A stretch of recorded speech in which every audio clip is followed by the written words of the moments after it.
Hola de nuevo, Dios. Voy a empezar por la parte de las coñas, porque ya les dije a los chicos que es la primera vez que Dios me responde. Y la segunda, ¿verdad? Claro. Me gustaría saber las coñas que os han hecho con un nombre tan humilde, ¿no?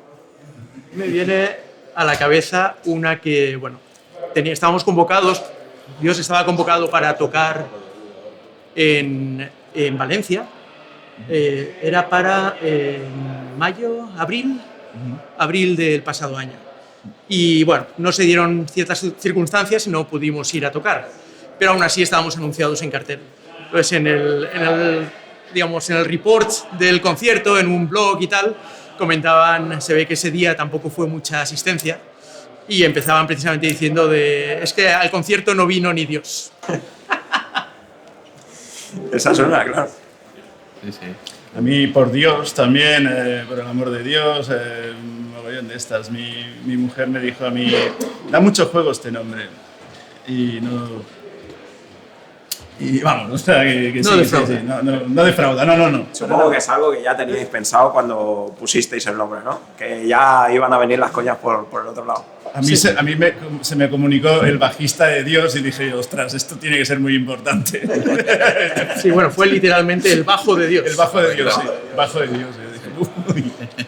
Me gustaría aprovechar de que sois la zona mature del concierto de hoy y me gustaría saber, ya que hacéis death metal, ¿cómo habéis visto la escena del death metal desde que empezó ahí en los 80 hasta el día de hoy? Tú eres el más mature de aquí. Bueno, o sea, empezando por los superclásicos y yendo hasta lo que hay ahora, ha evolucionado muchísimo. Cada vez más maquinaria, cada vez suena como más robotizado, menos humano, pero aún así hay grupos actuales que me gustan de death metal. Lo que pasa que, bueno, veo demasiado a veces corta-pega, virtuosismo ahí. O sea, gente va a 4.000 BPM por minuto, que dices, ¿cómo lo haces? Eso es inhumano. Bueno, en fin, es mi parecer, mi punto de vista, ¿no? O sea, yo me quedo más estancado en 90, 2000, o sí, esa línea temporal. Sí, yo creo que también es el tipo de sonido de algún modo, ¿no? O sea, que a día de hoy todo es muy digital, ¿no? Muy así, ya incluso oyes el ruido, ¿no? Por ahí y dices, en cambio, pues bueno, antes era pues eso, sonido más analógico, más clásico, te daba más autenticidad, por decirlo así, ¿no? De decir, hostia, estás escuchando al grupo y a lo que están ejecutando realmente, ¿no? Sí. En cambio de hoy, pues todo es eso, muy maquinitas, ¿no? Todo muy computarizado y no mola tanto, ¿no? De hecho, parte de nuestra idea, al fin y al cabo, como grupo, es, que en parte lo escucharéis en nuestros EPs, es intentar reproducir ese mismo sonido que tenemos en directo, ¿no? Es decir, no añadir cositas que después queden más bonito en el EP, por decirlo así, o que digas, oh, qué perfecto todo. No, que realmente sea nuestro sonido, sea auténtico y sea, hostia, que dices, vale, suenan igual tanto en escenario como aquí en los cascos, ¿no? Rememorar la zona clásica, ¿no? del género, vamos. Correcto. ¿Con qué os quedéis? ¿Con el death americano o el europeo? Yo el europeo, perdona. Bueno, es que es complicado al final discriminar ciertas bandas porque son de cierta geografía, tampoco es justo. Tech death americano, hay cosas muy buenas. Como Death, por ejemplo. Al final Dios está en la casa de todos, ¿no? Sí, Es correcto. Sí. No sé, mientras sea bueno, realmente Sí. no discriminamos nada. Así por decir, ¿es americano? No. Aprovechando todas estas preguntas que hemos hecho antes, lo que estoy viendo mucho en las nuevas tendencias es que, sobre todo a la hora de hacer riffs, se está volviendo todo cada vez más percusivo en los géneros, ¿no? Tanto guitarra como bajo siguen mucho a la batería, cosa que antes no era así. Entonces, ¿creéis que es únicamente una moda o eso dejará de ser de alguna manera o va a ser de alguna manera la tendencia en adelante? Que es decir, parte de la gracia del género en el que nos movemos es que la cosa se va bifurcando, van apareciendo más cosas pero lo anterior tampoco desaparece, es decir, sigue habiendo bandas intentando hacer pues old school, con lo que sí que es cierto que ahora el balance va más en ese sentido, pero yo creo que se quedará, quizá aparecerá otros recursos que se pondrán por delante, pero ese árbol seguirá creciendo en amplitud. De hecho, creo que nunca ha dejado de existir, ¿no? Desde los 90, a mitad de los 90, se empezó a seguir bajo, batería, con guitarra, o sea, todo percusivo, como dices, y ha evolucionado mucho más. Aquello era más sutil, si me puedo. Sí, claro. Era mucho más sutil que ahora es como, vamos, todo súper a la perfección, tiki, o sea, como auténticas máquinas. Y bueno, hay grupos que sí que logran defenderlo esto en un escenario y hay otros grupos pues que no parece ser la misma historia un EP que un directo. Al final es lo que ha caracterizado mucho, ¿no? El metal en sí, de que la gente podía defender lo que hacía antes en el disco y el público siempre ha valorado eso. Entonces, bueno, es jodido ver que esa tendencia, al menos yo lo veo, esa tendencia va cambiando y esa expresividad se va perdiendo, en verdad. Y ahora que veo a Carlas ahí muy callado desde hace rato, que estaba guardando la voz. Yo es que la de los 80 no me la sé. Me gustaría saber cómo ha influido la voz de Carlas, su potencial y demás, en las composiciones que vais a hacer o que habéis hecho de Dios. A ver. Yo creo que aún no hemos llegado a ese punto. aún no Es decir, sí, Carlas ha llegado con muchas composiciones hechas y lo que está haciendo es hacer las líneas de voz para sí mismo. Pero Básicamente, sí, lo encontré todo hecho, lo único que tenía, o sea, no había métrica, no había nada, no había letra, pero la instrumental ya estaba casi cerrada, así que han habido mínimos detalles de cambiar alguna intro o algún interludio, pero... ¿Y en lo nuevo que hagáis creéis que va a influenciar? Sí. Mira, Sí. Sangre nueva, sangre nueva siempre, o sea, la sangre nueva, o sea, va bien siempre, para todo. Realmente hay muchas composiciones ya hechas, o sea, ya tenemos pues, bueno, 20 y pico de canciones hechas. Y bueno, Carlos realmente pues eso se ha adaptado, ¿no? Más que nosotros a él. Hasta esos 20 y pico pues seguramente seguirás. Me vais a escuchar, el siguiente EP me vais a escuchar. Pero bueno, sí, al fin y al cabo son composiciones adaptables y bueno, todo es ir viendo, ¿no? Al fin y al cabo, según los miembros del grupo y pues lo que al fin y al cabo nos gusta a todos, nos motive y lo que se nos ocurra, pues será lo que acabará saliendo y lo que será publicado realmente. ahora también componéis en inglés, por ejemplo. Entonces, claro, es algo que yo a bandas que hacen en castellano o en catalán les pregunto, ¿no? Porque al final el idioma hace que esa banda se quede como en un nicho. A lo mejor se mueve por territorio nacional o solo por Cataluña o su comunidad, pero ¿habéis dado ese salto al inglés por algo en concreto o porque al final el género lo pide? Yo personalmente preferiría siempre componer en inglés. Ellos me proponen, cuando entré me propusieron el reto de probar castellano-catalán, cosa que nunca había hecho. Personalmente, bueno, como cantante, lo que pretendo es que mis letras se lean, se expandan a lugares que nunca yo visitaré. Pese a que sea irónico, que no se entiende una mierda cuando canto, pero bueno, yo le pongo ahí el cariño y pienso que, pues, pese a que, por ejemplo, el castellano es un idioma que se habla un montón, pues es como de una forma cerrarte una puerta y encasillarte en algún tipo de banda. De todas formas, experimentando y componiendo algunas para Dios en castellano, de lo que también me doy cuenta es que el castellano tiene una sonoridad que a mí personalmente tampoco me gusta para el death metal. Es como que las palabras no tienen ninguna consonante muy gorda, todo fluye, ¿sabes? El inglés es mucho más tajante y ahí encontré que el catalán también. Entonces... Catalán, ¿no? Por la modulación de la boca, ¿no? Sí, pero también, bueno, no sé, por la forma de hablar o pronunciar, encontré un poquito, me sorprendió, pero encontré ahí el catalán fuerte en el death metal. os voy a dejar el puntito de que seáis cabrones y cómo os ha tratado la organización o el Papu Juanjo. ¿Os ha dado facilidades? ¿Os ha metido la zancadilla en algún momento? La primera vez que tengo un pase, tío. Para estar fuera del escenario. En un evento de este calibre. No, Papu Juanjo se ha portado muy bien. Yo no puedo ser malo con eso, se ha portado muy bien. Ha habido facilidades para todo. Sí.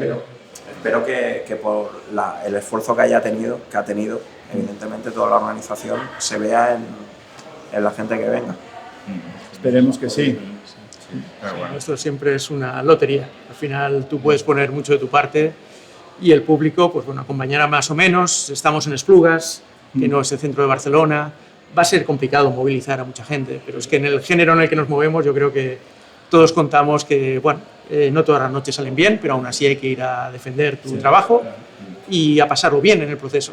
Así que si además viene gente, perfecto. Pero y ya así, veremos. pues agradecemos al fin y al cabo a Juanjo pues precisamente el hecho de haber estado organizando, de que se mueva, ¿no? Por estas cosas que también hace falta al fin y al cabo en la escena, de modo Sí. que Sí. gracias a Juanjo. desde luego. También nos ayudaba en el mastering, ¿no? De cositas. Estamos en ello. Sí, Es sí. correcto, sí, es correcto. Sí, eso ya llegará el Ya producto, hablaremos. pero sí, estamos colaborando. Vi que en el anterior concierto ibais con atrecho, ibais con una especie de túnica, sotana, masturbante o lo que sea. Pero he hablado con vosotros antes y hoy, por ejemplo, no lo vais a llevar. ¿Creéis que ese atrecho ya no forma parte de Dios? ¿Habéis valorado, habéis hablado del por qué dejarlo? Bueno, al fin y al cabo yo creo que es una evolución, es decir, es algo que más o menos pues, bueno, vamos hablando, ¿no? Según el concierto y tal. También es cierto que en este caso pues, bueno, no va a estar Roger ahí, sobre el escenario. Entonces, pues bueno, también una representación, digamos, más allá, pues tal vez no sería completa, ¿no? De modo que hoy optamos por algo más sobrio, al fin y al cabo. Pero la idea es, al fin y al cabo, jugar con todo lo que Dios da de sí, ¿no? Sea de lo que sea. Y en cualquier concierto pues podemos ofrecer de una manera o de otra. De modo que... Porque somos Dios. Correcto. Que cada vez que lo decís me gusta más. Sí, a veces la otra, volviendo a la de las coñas, cuando hablábamos de quedar o de organizar según qué agenda, se nos escapaba parecemos una secta o algo. Es que sí. O sea, quien nos oiga de fuera parece que estemos hablando de una secta. Y bueno, es otra de las coñas que me ha venido a la cabeza. Para terminar, porque vamos con el tiempo justo, voy a hacer dos preguntitas. Una, sobre todo, es por el hecho de los grupos que únicamente tienen una guitarra. ¿Cómo influye eso a la hora de componer? ¿Cómo influyen los riffs? ¿Se compagina con el bajo más? ¿En el futuro habéis pensado en tener un segundo guitarrista? es un tema recurrente. La cara ha sido de hostia. Es un tema recurrente, pero la verdad es que yo por lo menos estoy muy orgulloso de nuestro sonido. Efectivamente influye el hecho de solo tener pues, esa guitarra, pero a su vez da también un juego entre bajo y guitarra que no se encuentra en otras bandas. Por otra parte, en el género en el que nos movemos, donde hay tanto grave, tanta distorsión, la verdad es que he visto pocas bandas realmente sacar partido de tener esas dos guitarras en escenario. Sí, tienes como un panorama estéreo, pero llegar a tener una buena sincronía, un buen cuerpo, es difícil. Con lo que creemos que tal y como estamos jugando con bajo, guitarra, con el bajo además sacando limpio, distorsión, para precisamente complementar la guitarra en estéreo, yo creo que de hecho no hay mucho más panorama estéreo para meter más instrumentos. Sí, en algún momento salió el tema, ¿no? Y de, bueno, a lo mejor tener otra guitarra y tal, pero realmente, aparte de lo que comenta Dani, también es el tema logístico, ¿no? O sea, realmente también estamos muy bien acoplados, el incluir a otro miembro, pues bueno, implicaría pues, bueno, otros temas logísticos, ¿no? Y de coordinación, de modo que a día de hoy realmente estamos cómodos con nuestra configuración. Entre 4 creo que está bien. Sí. Sí. Y por último, Roger, te he visto pasarlo muy mal hoy. ¿Cómo es estar en esta situación Bueno, de no poder tocar, tío? es muy raro, se me hace muy raro. O sea, he podido escuchar que todo está perfectamente bien, la maquinaria está engrasada, pero no sé, falta ese, lo echo de menos. Sí, mucho. ¿Cuánto crees que va a durar? Si esta pregunta duele, no es mi intención, pero claro, como batería sé que estás... Estoy deseoso otra vez de volverme a subir y he hecho ahí algo, pero no. No sé, espero que pase pronto y poder volverme a unir. Adiós. Sí, de hecho, tenemos concierto para marzo y el plan es que Roger pues, será el día también de reincorporación a los directos. Sí. Ojalá, Dios mediante. Trabajando en ello. Muchas gracias por la segunda entrevista que nos habéis proporcionado y espero que de verdad que tengáis un concierto cojonudo, chicos. Muchas Muchas gracias. gracias. Id con Dios. Gracias. Y con Dios. Gracias por todo. Vale.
felicidad, donde